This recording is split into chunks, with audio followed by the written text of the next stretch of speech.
ব্যাচেলারদের জন্য একবারে সোজা সাপটা অসম্ভব মজার একটা রেসিপি নিয়ে চলে আসলাম আপনাদের সামনে। যারা গরুর মাংস একেবারেই রান্না করতে পারেন না বা ম্যাচে থাকেন, তারা কিন্তু এই রেসিপি ফলো করে খুব মজা করে গরুর মাংস রান্না করতে পারবেন। আশা করি সম্পূর্ণ ভিডিওটি দেখবেন, দেখে অনেক ভালো লাগবে। এখানে তেল, চর্বি, হাড্ডি সহ হচ্ছে 1 কেজি পরিমাণে গরুর মাংস নিয়ে নিয়েছি। ধুয়ে একবারে পানিটা ঝরিয়ে নিয়েছি।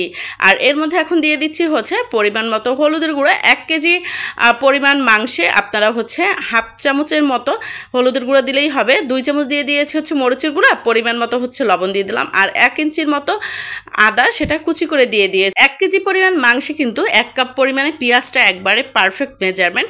2টো রসুন সেটা কুচি করে দিয়ে দিয়েছি। আর গরুর মাংসে কিন্তু একবারে মিহি কুচি বা বাটার দরকার নেই, এভাবে আস্তে আস্তে করে কেটে দিলেও হবে। আর গোটা ফেলে দিলেও কিন্তু একবারে সিদ্ধ হয়ে যাবে। তো ম্যারিনেট করে 20 থেকে 30 মিনিটের মতো রেখে দিয়েছি।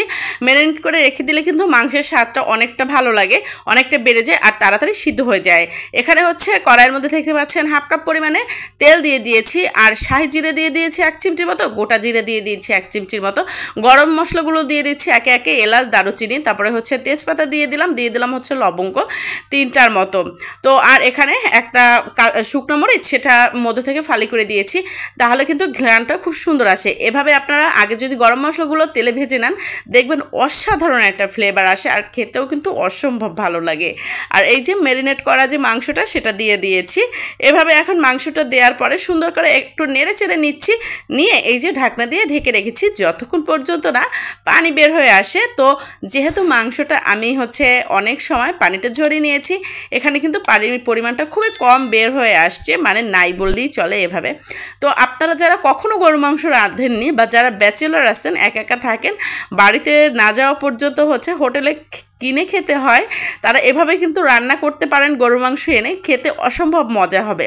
আর এখানে 1 চামচ পরিমাণে দিয়ে দিয়েছি জিরা বাটা, আর হচ্ছে হাফ চামচের একটু বেশি দিয়ে দিয়েছি হচ্ছে আদা বাটা। তো দিয়ে এখন নেড়েচেড়ে মশলাটা সুন্দর করে কষিয়ে নেব। একটা জিনিস মাথায় রাখবেন, মশলা যত কষানো হবে, মাংস যত কষানো হবে, খেতে কিন্তু দুর্দান্ত লাগবে, স্বাদটা অনেকটা বেড়ে যাবে। তাই বলে কিন্তু একটু ধীরে সুস্থে রান্নাটা করবেন, তা নাহলে কিন্তু নিচে লেগে যেতে পারে বা পুড়ে যেতে পারে। তো এভাবে মশলাটা কষানোর পরে হাফ কাপ পরিমাণে পানি অ্যাড করে দিয়েছি। দিয়ে সুন্দর করে এভাবে একটু পানির সাথে সব কিছু মিশিয়ে নিতে হবে, যাতে সাইডে বা কোনো মশলা পুড়ে না যায়।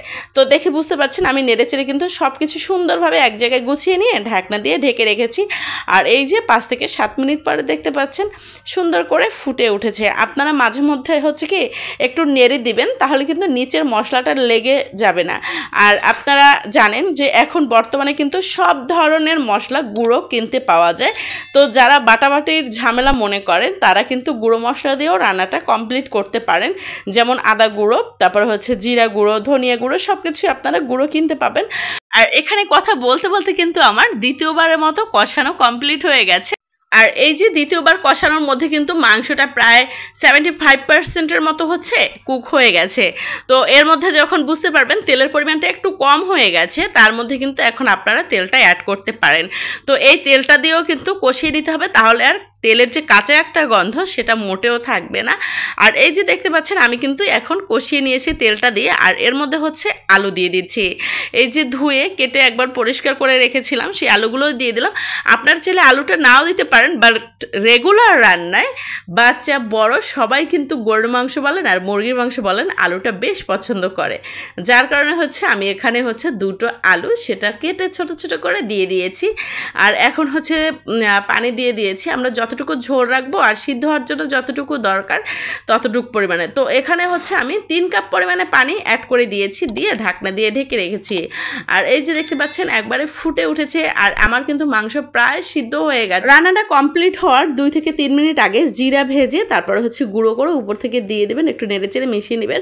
দেখবেন ফ্লেভারটা কতটা সুন্দর। আসলে আমার ওই স্ক্রিপ্টটা ধারণ করা হয়নি মোবাইলে, যার কারণে হচ্ছে আমি দিতে পারছি না, বলে দিলাম।